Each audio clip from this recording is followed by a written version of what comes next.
مما اکتسبوا وللنساء نصیب مما اکتسبن واسألوا اللہ من فضلہ ان اللہ کان بکل شیء علیما صدق اللہ العظیم۔ اب انسانی تمدن کے دو بہت اہم مسائل ہیں اور بڑے گہرے فلسفیانہ اہمیت کے حامل۔ پہلا مسئلہ ہے گناہوں کے بارے میں کہ ان میں تقسیم ہے کبائر اور صغائر کی۔ بڑے بڑے گناہ، سب سے بڑا گناہ شرک ہے، کفر ہے، پھر یہ کہ جو فرائض ہیں ان کا ترک کرنا کبائر میں شامل ہوگا، جو حرام چیزیں ہیں ان کا ارتکاب کبائر میں شامل ہوگا۔ ایک ہے چھوٹی چھوٹی کوتاہیاں جو ہو جاتی ہیں، آداب میں ہو جاتی ہیں، یا اور جو بھی باریک احکام ہیں ان میں کہیں کوتاہی ہو گئی ہے، یا بغیر کسی ارادے کے کہیں کسی کی بات ایسی کہہ بیٹھے ہیں کہ جو غیبت کے حکم میں آ گئی ہے، ارادہ نہیں تھا لیکن بات نکل گئی ہے، وغیرہ وغیرہ۔ اس میں جو ایک ہیلدی ایٹیچیوڈ ہے وہ یہ ہے کہ کبائر کا پورے اہتمام کے ساتھ بندوبست کیا جائے کہ اس سے انسان بالکل پاک ہو جائے، فرائض کی پوری ادائیگی، محرمات سے اجتناب مطلق۔ اور یہ چھوٹی چیزیں جو ہیں ان کے بارے میں نہ تو زیادہ ایک دوسرے پر نکیر کی جائے، نہ ایک دوسرے پر گرفت کی جائے، نہ کچھ اس پر بہت زیادہ جو ہے اپنے دل کے اندر بھی دل گرفتگی کی جائے، بلکہ ان کے بارے میں توقع رکھی جائے کہ اللہ تعالیٰ معاف فرما دے گا، استغفار کرے بھی آدمی۔ اور یہی صغائر ہیں جو نیکیوں کے ذریعے سے خود بخود بھی ختم ہوتے رہتے ہیں۔ یہ جو آتا ہے کہ جو شخص وضو کرتا ہے صحیح طریقے پر بیٹھ کر اطمینان سے، تو جب وہ ہاتھ دھوتا ہے تو ہاتھوں کے گناہ جھڑ جاتے ہیں، آنکھوں میں پانی ڈالتا ہے آنکھوں کا گناہ جھڑ جاتا ہے، وغیرہ وغیرہ۔ تو یہ وہ صغائر ہیں۔ ان الحسنات یذہبن السیئات، یہ نیکیاں جو ہیں ان بدیوں کو دور کر دیتی ہیں۔ کبائر معاف نہیں ہوتے اس سے۔ نیکیوں سے جن گناہوں کی معافی کا خود اعلان ہے قرآن میں، وہ کبائر نہیں صغائر ہیں۔ کبائر توبہ کے بغیر وہ نہیں بخشے جا سکتے، توبہ کرنی ہوگی۔ اور جو اکبر الکبائر ہے شرک، اس کے بارے میں تو دو مرتبہ اس صورت میں آئے گا، ان اللہ لا یغفر ان یشرک بہ ویغفر ما دون ذلک لمن یشاء، وہ ہم پڑھیں گے بعد میں۔ لیکن ایک پرورٹڈ قسم کی مذہبی شخصیت ہوتی ہے، مذہبی مزاج، پرورٹڈ، بس شدہ۔ جو کبائر ہیں وہ تو ہو رہے ہیں، سود خوری ہو رہی ہے، جو کچھ ہو رہا ہے حرام خوری ہو رہی ہے، چھوٹی چھوٹی باتوں پر نکیر ہو رہی ہے، یہ پائنچا تمہارا نیچے کیوں چلا گیا ہے، اس کے اوپر ساری گرفت ہو رہی ہے، یہ کیا ہو گیا ہے، تمہاری داڑھی جو ہے شرعی نہیں ہے، اس کے اوپر گرفت ہو رہی ہے۔ یہ چیزیں جو ہیں دس از پرورش، یہ مذہب کو بس کر دینے والی بات ہے۔ قرآن مجید میں اس معاملے کو 3 جگہ پر نقل کیا گیا ہے کہ یہ فلسفہ جو ہے کہ چھوٹی چیزوں کے بارے میں درگزر سے بھی کام لو، اور یہ کہ بہت زیادہ متفکر بھی نہ ہو، سینس آف پروپورشن ہونا چاہیے۔ ان تجتنبوا کبائر ما تنہون عنہ، اگر تم اجتناب کرتے رہو گے ان بڑے بڑے گناہوں سے جن سے کہ تمہیں روکا جا رہا ہے، نکفر عنکم سیئاتکم، تمہاری چھوٹی برائیوں کو ہم خود ہی دھوتے رہیں گے، پاک کرتے رہیں گے، صاف کرتے رہیں گے۔ جو بھی نیک کام کرو گے ان کے حوالے سے وہ جو فروغ داشتے ہیں وہ خود بخود بھی دھلتی رہتی ہیں۔ وندخلکم مدخلا کریما، اور تمہیں داخل کریں گے بہت ہی باعزت جگہ پر، جہاں کیا تمہارا مقام جو ہے باعزت اکرام کے ساتھ ہوگا۔ یہ مضمون سورہ شورہ میں بھی آیا ہے، پھر سورۃ النجم میں بھی ہے، 3 مرتبہ یہ مضمون قرآن میں آیا ہے۔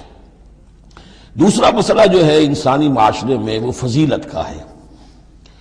اب ظاہر بات ہے کہ تمام انسانوں کو ایک جیسا تو نہیں بنایا ہے اللہ نے، کسی کو خوبصورت بنا دیا، کسی کو بدصورت بنا دیا، کسی کا قد اونچا ہے، کوئی ٹھگنے قد کا ہے، لوگ اس پر ہنستے ہیں، یا کسی کو مرد بنا دیا، کسی کو عورت بنا دیا۔ اب عورت اپنے اندر ہی اندر کڑھتی رہے مجھے عورت کیوں بنایا، تو اس کا حاصل کیا ہوگا؟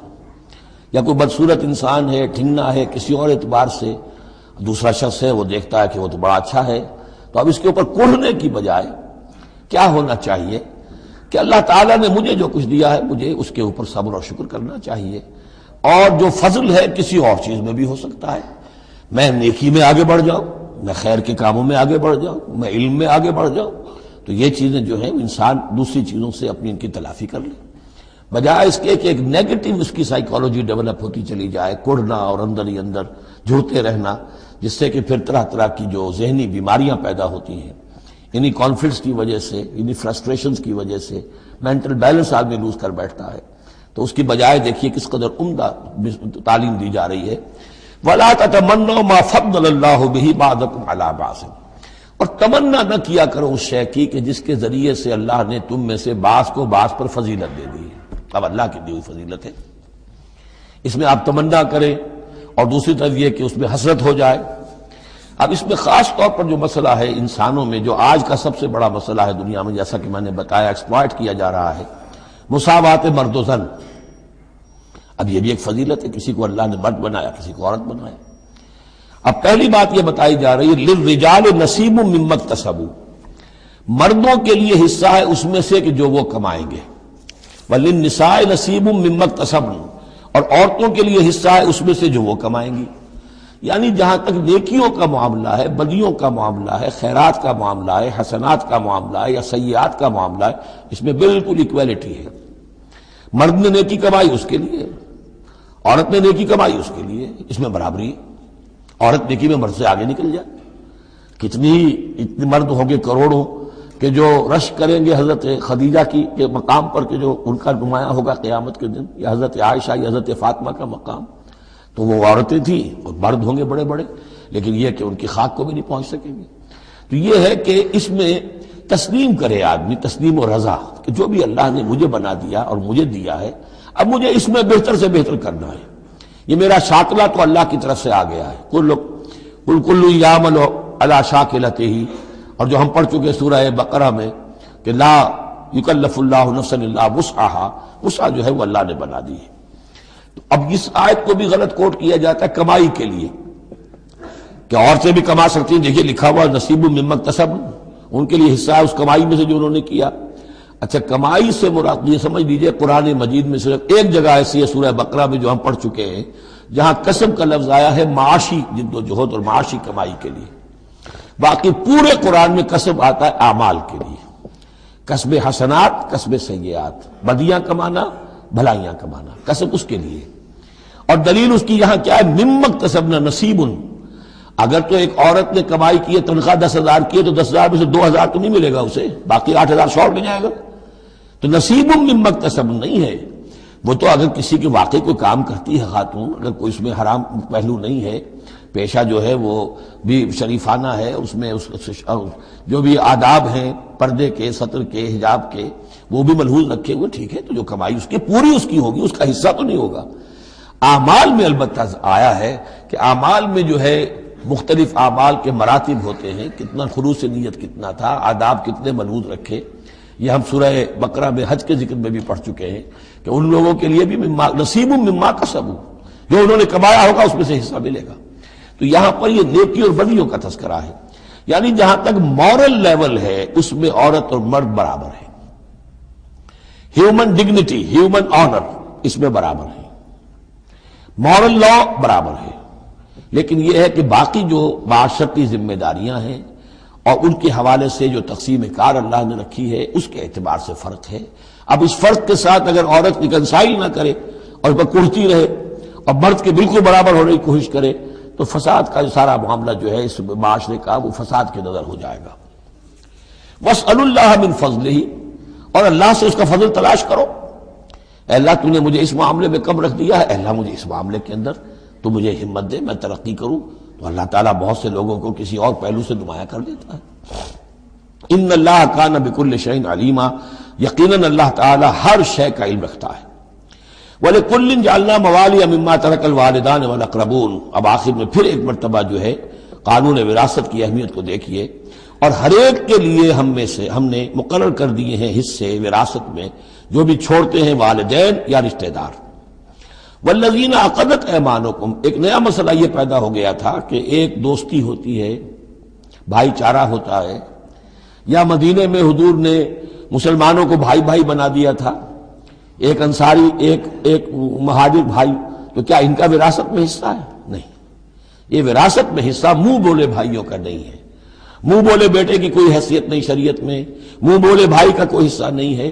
ہاں اپنی زندگی میں تم نے والذین عقدت ایمانکم، جن کے ساتھ تمہارا کوئی معاہدہ ہوا ہے، کوئی دوستی ہوئی ہے، فآتوہم نصیبہم، انہیں ان کا حصہ دے دیا کرو، یعنی اپنی زندگی میں ان کے ساتھ جو بھلائی کرنا چاہو کوئی ہبہ کرنا چاہو اپنی وراثت میں سے بھی، اپنی وراثت میں سے وصیت کرنا چاہو، یہ کر سکتے ہو، لیکن جو کہ قانون وراثت میں طے ہو گیا ہے، لا وصیت لوارث، پھر وارث کے لیے کوئی وصیت بھی نہیں، اور وہ یہ کہ بہرحال وراثت میں حقدار کوئی اور نہیں ہوگا سوائے اس کے کہ جس کو اللہ نے مقرر کر دیا ہے۔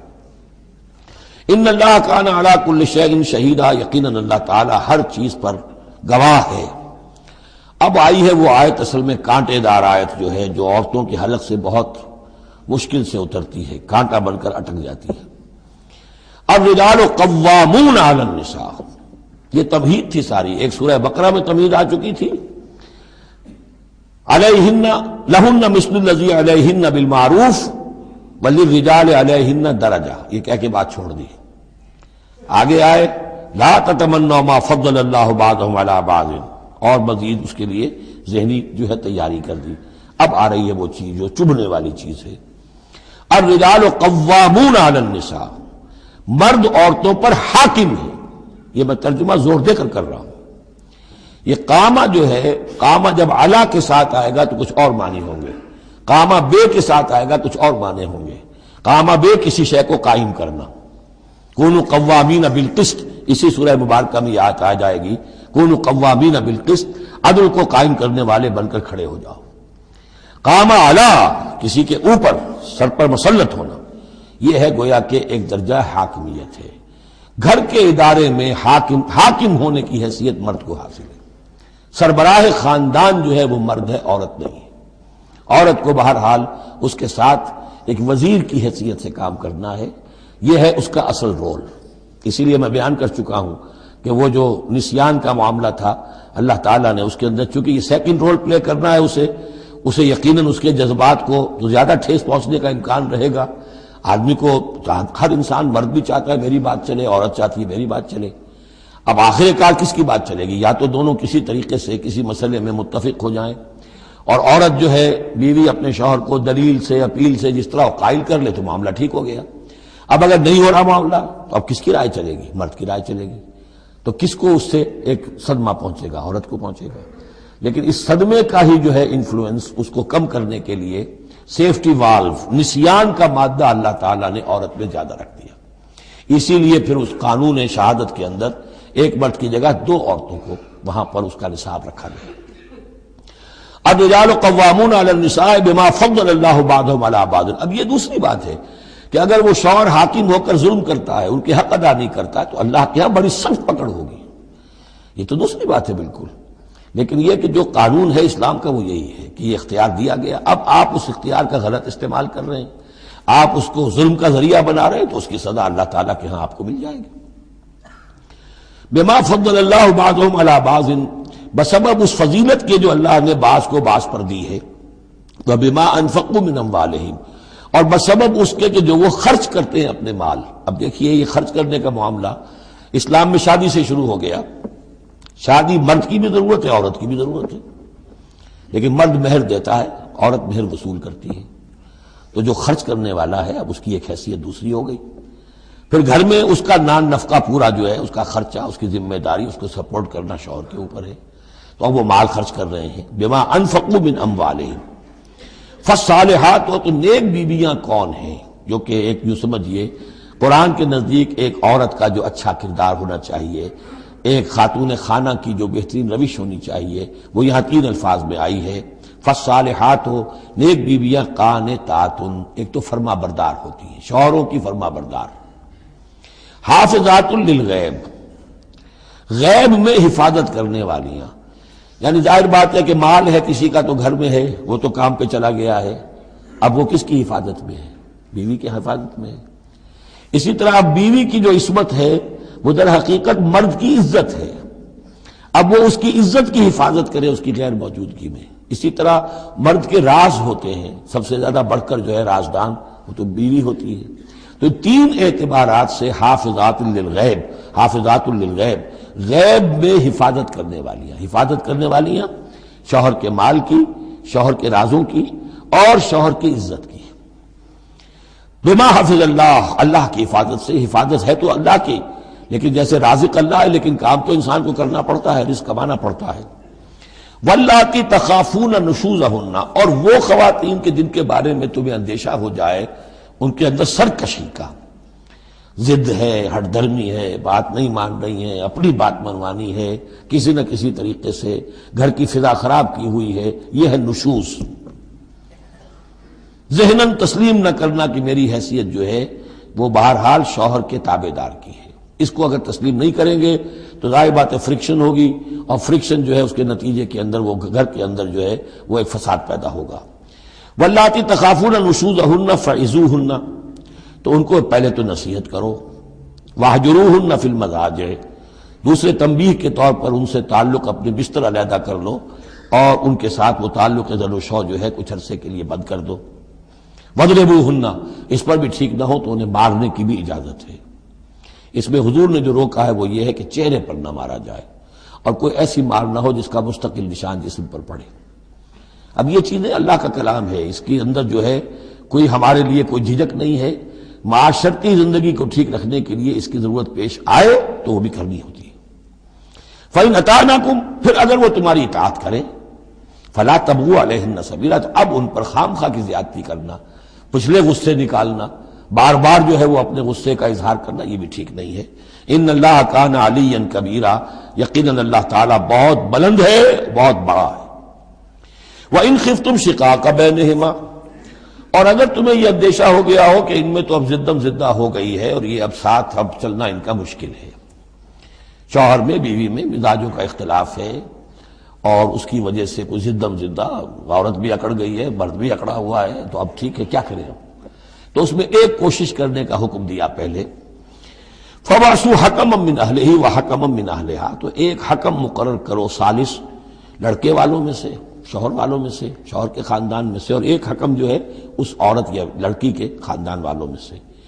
ان یریدا اصلاحا، اگر وہ دونوں چاہیں گے اصلاح، یوفق اللہ بینہما، اللہ تعالیٰ ان کے مابین موافقت پیدا کر دے گا۔ لیکن ان یریدا میں مراد دونوں ہو سکتے ہیں، یعنی ایک تو یہ کہ اگر واقعتاً شوہر اور بیوی جو ہے چاہتے ہیں کہ موافقت ہو جائے، ہوتا ایسا ہے کسی وقت جو ہے وہ نفسیاتی گرہ ایسی بن جاتی ہے کہ وہ بھی چاہتا ہے کہ معاملہ درست ہو جائے، وہ بھی چاہتی ہے کہ درست ہو جائے، لیکن اب یہ کہ اب اس میں گرہ ایسی پڑ گئی ہے، مقطع میں آ پڑی ہے سکون دسترانہ بات، کہ اب اس میں کسی طریقے سے مسئلہ حل نہیں ہو رہا، تو حکمین آ جائیں گے تو وہ بات کو گرہ کھولیں گے، ادھر سے کچھ سنیں گے، ادھر سے سنیں گے، کچھ اس کی وضاحت ہوگی، ادھر کی وضاحت ہوگی، تو ہو جائے گا۔ اور ایک یہ بھی ہو سکتا ہے کہ اس سے مراد حکمین ہو، کہ اگر حکمین پوری سی کوشش کریں گے تو اللہ تعالیٰ ان کے مابین موافقت پیدا کر سکتا ہے۔ میرا رجحان پہلی رائے کی طرف زیادہ ہے۔ ان اللہ کان علیما خبیرا، یقیناً اللہ تعالیٰ بہت علیم اور خبیر ہے۔ اب جیسا کہ اس سے پہلے بھی سورہ بقرہ میں بھی جو اہل کتاب کے ساتھ بنی اسرائیل کے ساتھ میثاق لیا گیا تھا، تو اس میں جو چیزیں آئی تھیں وہ یوں سمجھیے امہات شریعہ، دین کی بنیادیں کیا تھیں۔ ہم نے معاہدہ لیا تھا اللہ کے ساتھ شرک نہیں کرو گے، والدین کے ساتھ نیک احسان کرو گے، قرابت داروں کے ساتھ وغیرہ وغیرہ۔ اب یہ دوسرا مقام آ رہا ہے کہ شریعت کے اندر کیا چیزوں ہیں جو اہم تر ہیں، جن کو سامنے رکھنا چاہیے معاشرتی سطح پر۔ سب سے پہلی بات، وَاعْبُدُوا اللَّهَ وَلَا تُشْرِكُوا بِهِ شَيْئًا، پہلا حق اللہ کا ہے، اللہ کی بندگی اور پرستش کرو، اس کے ساتھ کسی کو شریک نہ ٹھہراؤ۔ نمبر 2، وَبِالْوَالِدَيْنِ إِحْسَانًا، یہ 4 مقامات قرآن میں ہیں جہاں اللہ کے حق کے فوراً بعد والدین کے حق کا تذکرہ ہے۔ والدین کے ساتھ حسن سلوک، یہ بھی ہمارے ہاں کے خاندانی نظام کے لیے بہت اہم بنیاد ہے کہ والدین کے ساتھ ان کا ادب ہو، ان کی خدمت ہو، ان کے ساتھ حسن سلوک ہو، ان کے سامنے آواز پست رکھی جائے۔ بڑی تفصیل سے سورہ بنی اسرائیل میں یہ بات آئے گی، لیکن یہ کہ یہ ہمارے معاشرے میں خاندان کے استحکام کی یہ بھی ایک بہت اہم بنیاد ہے۔ وَبِذِي الْقُرْبَىٰ، قرابت داروں کے ساتھ، وَالْيَتَامَىٰ وَالْمَسَاكِينِ، اور یتیموں کے ساتھ اور مسکینوں کے ساتھ، وَالْجَارِ ذِي الْقُرْبَىٰ، اور وہ ہمسایہ جو قرابت دار بھی ہو۔ پہلے عام طور پر محلے ایسے ہی ہوتے تھے، ایک ہی قبیلہ ایک جگہ رہ رہا ہے، رشتہ داری بھی ہے، ہمسائیگی بھی ہے۔ وَالْجَارِ الْجُنُبِ، اور اجنبی ہمسایہ بھی ہو سکتا ہے، جیسے آج کل شہروں میں ہوتے ہیں ہمسایہ اجنبی ہوتے ہیں۔ وَالصَّاحِبِ بِالْجَنبِ، اور ایک عارضی قسم کی بھی ہمسائیگی ہوتی ہے کہ جو آپ کے برابر بیٹھا ہوا ہے، آپ بس میں بیٹھے ہیں، آپ کے برابر بیٹھا ہوا، یہ بھی آپ کا ہمسایہ ہے، جو کسی بھی اعتبار سے آپ کے ساتھ ہے، آپ کے پاس بیٹھنے والا ہے، اس کے ساتھ بھی نیک سلوک۔ وابن سبیل، اور مسافر کے ساتھ نیک سلوک، وما ملکت ایمانکم، اور جو بھی تمہارے لونڈی غلام ہیں جو تمہاری ملک یمین ہیں ان کے ساتھ بھی نیک سلوک۔ ان اللہ لا یحب من کان مختالا فخورا، اللہ کو بالکل پسند نہیں ہے وہ لوگ کہ جو مختال ہیں، شیخی خوڑے اور اکڑنے والے، فخر کرنے والے، اکڑ کرنے والے۔ الذین یبخلون ویامرون الناس بالبخل، جن میں یہ شیخی خوری ہوتی ہے، اکڑ ہوتی ہے، پھر وہ بخیل بھی ہوتے ہیں، اس لیے کہ عام طور پر تو انہیں اپنا جو تکبر ہوتا ہے وہ دولت کے بلا پر ہوتا ہے، انہیں معلوم ہے ہمارے پاس دولت ہے، تو ظاہر بات ہے دولت اگر وہ خرچ کر دیں گے اور دولت جو ہے نہیں رہے گی تو عزت نہیں رہے گی۔ جو کہ بخل کرتے ہیں وہ یامرون الناس بالبخل، اور لوگوں کو بھی نیکی بخل کا حکم دیتے ہیں، کیونکہ جب لوگ دیکھتے ہیں کہ یہ لوگ ذرا خرچے کے اندر کمی کرتے ہیں تو انہیں اندیشہ ہوتا ہے کہ یہ ہمیں ملامت کریں گے، تم بڑے بخیل ہو، تو اس سے پہلے ہی کیوں نہ کہو بابا یہ اس طرح نہ کیا کرو، تم خام کا پیسے اڑاتے ہو، کچھ نہ کچھ بچا کے رکھا کرو اور وقت پہ کام آئے گا، تو بجائے اس کے کہ آپ کو کوئی ڈیفنس لینا پڑے پہلے ہی آفنس لیجئے، تو یامرون الناس بالبخل، وہ لوگوں کو بھی بخلی کا مشورہ دیتے ہیں کہ عقل کے ناخن لو۔ وَيَكْتُمُونَ مَا آتَاهُمُ اللَّهُ مِنْ فَضْلِهِ، اور وہ چھپاتے ہیں اس کو جو اللہ نے انہیں اپنے فضل میں سے دیا ہے۔ دولت ظاہر ہوگی تو کوئی سائل سوال کر بیٹھے گا، یعنی اچھا مسکین صورت بنائے رکھو کہ ان کے اوپر تو شاید خود 2 وقت کے فاقے ہیں، اب ان سے میں کیا ان کے سامنے ہاتھ دراز کروں۔ وَأَعْتَدْنَا لِلْكَافِرِينَ عَذَابًا مُهِينًا، اور ایسے کافروں کے لیے ہم نے بڑا اہانت آمیز عذاب تیار کر رکھا ہے۔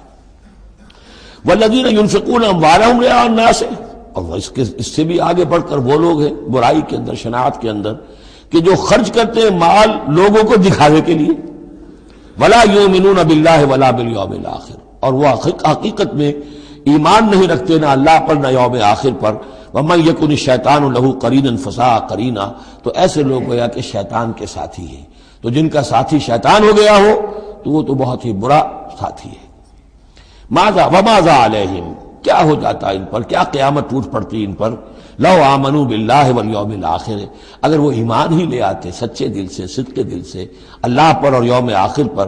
وَأَنفَقُوا مِمَّا رَزَقَهُمُ اللَّهُ، اور خرچ کرتے کھلے دل کے ساتھ اس میں سے جو اللہ نے انہیں دیا ہے۔ وَكَانَ اللَّهُ بِهِمْ عَلِيمًا، اور اللہ تعالیٰ ان سے اچھی طرح واقف ہے۔ إِنَّ اللَّهَ لَا يَظْلِمُ مِثْقَالَ ذَرَّةٍ، یقیناً اللہ تعالیٰ کسی پر ذرے کے برابر بھی، ذرے کے ہم وزن بھی ظلم نہیں کرے گا۔ لا يظلم مثقال ذرة وإن تک حسنة يضاعفها، اگر نیکی ہوگی وہ ذرہ عمل کا جو ہے نیکی کا ہے اس سے دگنا کرے گا، بڑھائے گا، بڑھوتری کرے گا۔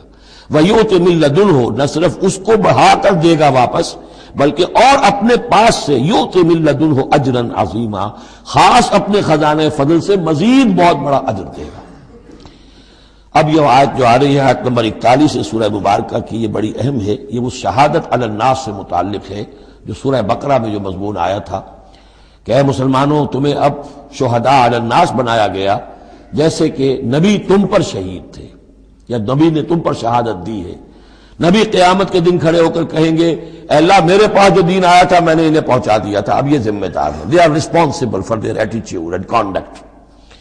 تو یہ بات تمہیں کہنی ہے قیامت کے دن کھڑے ہو کے، اے اللہ ہم نے اپنے زمانے کے لوگوں تک تیرا دین پہنچا دیا تھا، اب اس کے بعد جو بھی طرز عمل ہے یہ جواب دیں۔ ایسا نہ ہو کہ الٹا وہ ہمارے اوپر مقدمہ کرے کہ اللہ ان بدبختوں نے ہمیں نہیں پہنچایا، یہ خزانے کے سانپ بن کر بیٹھے رہے۔ تو یہ تو ایک رخ ہے اس کا، لیکن یہ کہ جس کے ذمے یہ ڈیوٹی لگ گئی ہو، واقعہ یہ ہے کہ اس کے لیے تو ایک بہت بھاری یوں سمجھیے کہ بوجھ ہے اس پر۔ اب اس کا جو ہے نقشہ کھینچا جا رہا ہے قیامت کے دن کیا ہوگا۔ فَكَيْفَ إِذَا جِئْنَا مِن كُلِّ أُمَّةٍ بِشَهِيدٍ، تو کیا ہوگا اس دن، کیا صورتحال ہوگی جس دن کہ ہم ہر امت میں سے ایک شہید کھڑا کریں گے۔ کون؟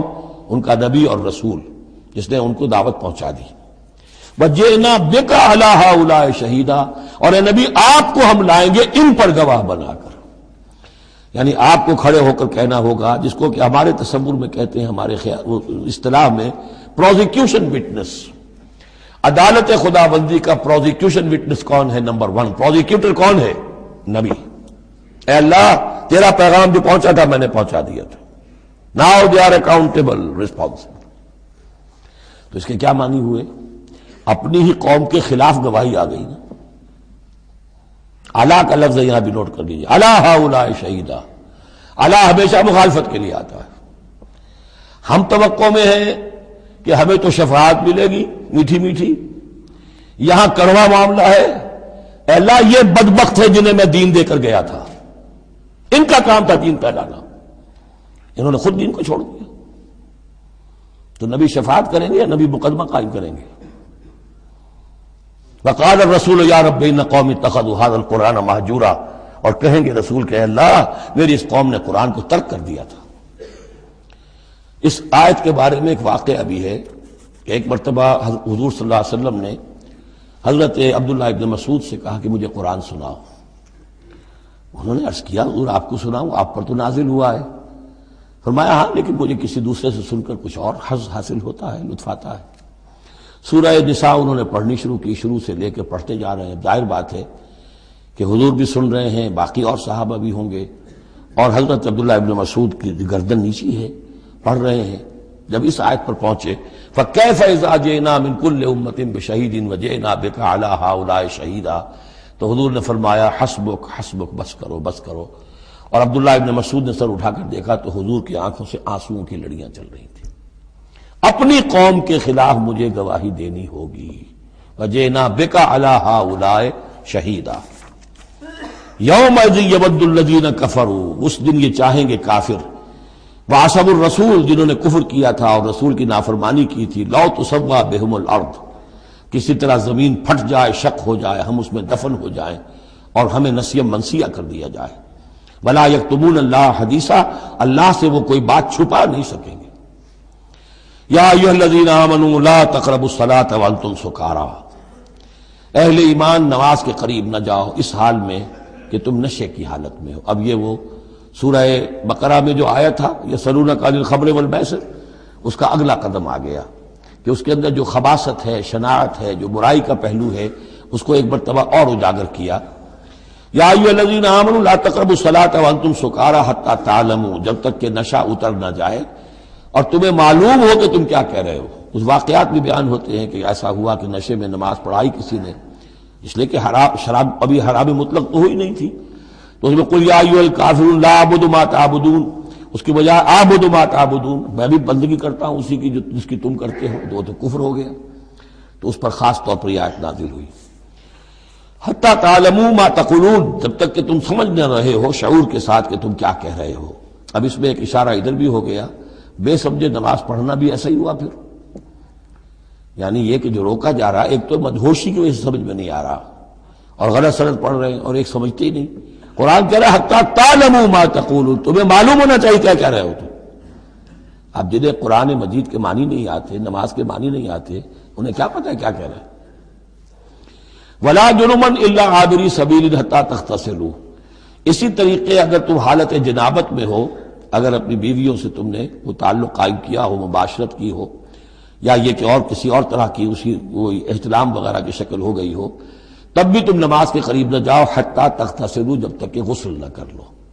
الا عابری سبیل، اس کے بارے میں بہت سے قول ہیں، لیکن یہ جو آگے بات بیان ہو رہی ہے اس میں آ جائے گا کہ ہاں سفر کی حالت میں اس غسل کی پابندی پر جو ہے وہ نرمی کی گئی ہے اور اس میں تیمم کی اجازت دی گئی ہے۔ وَإِن كُنتُم مَرْضَىٰ، اور اگر تم ہو بیمار، أَوْ عَلَىٰ سَفَرٍ، آدمی مریض ہے، نہانے میں اندیشہ ہے، بخار بہت تیز ہے یا کچھ اور ہے معاملہ ہے، أَوْ عَلَىٰ سَفَرٍ، یا سفر میں ہے، أَوْ جَاءَ أَحَدٌ مِّنكُم مِّنَ الْغَائِطِ، یا یہ کہ تم میں سے کوئی جو ہے قضاء حاجت کے بعد آیا ہے، أَوْ لَامَسْتُمُ النِّسَاءَ، یا تم نے عورتوں کے ساتھ مباشرت کی ہے، فَلَمْ تَجِدُوا مَاءً، اور تم پانی نہ پاؤ، یعنی یہ تمام صورتیں کہ جس میں غسل واجب ہے یا یہ کہ وضو واجب ہے، تو ان دو صورتوں میں سے اگر بیماری راستے میں حائل ہے، سفر میں ہونے کی وجہ سے پانی نہیں ہے، یا کوئی اور وجہ ایسی ہے کہ پانی ہے دستیاب نہیں ہے، فَتَيَمَّمُوا صَعِيدًا طَيِّبًا، تو تیمم کر لیا کرو۔ لیکن تیمم کا جیسا کہ ہم پہلے پڑھ چکے ہیں، میں نے بتایا تھا کہ قصد کرنا تیمم، فَتَيَمَّمُوا صَعِيدًا طَيِّبًا، پاک مٹی کا اس کا قصد کرو، فَامْسَحُوا بِوُجُوهِكُمْ وَأَيْدِيكُمْ، اور پھر اپنے چہروں کو اور اپنے ہاتھوں کو اس سے بسا کر لو، بل لو۔ ان اللہ کان عفوا غفورا، یقیناً اللہ تعالی عفو ہے، بہت معاف کرنے والا۔ یہی لفظ ہے جو حضرت عائشہ سے جو مروی ہے دعا لیلۃ القدر کی، اللہم انک عفو تحب العفو فاعف عنی، اے اللہ تو عفو ہے، تو ہے ہی معاف فرمانے والا۔ ان اللہ کان عفوا غفورا، اللہ معاف فرمانے والا بخشنے والا ہے۔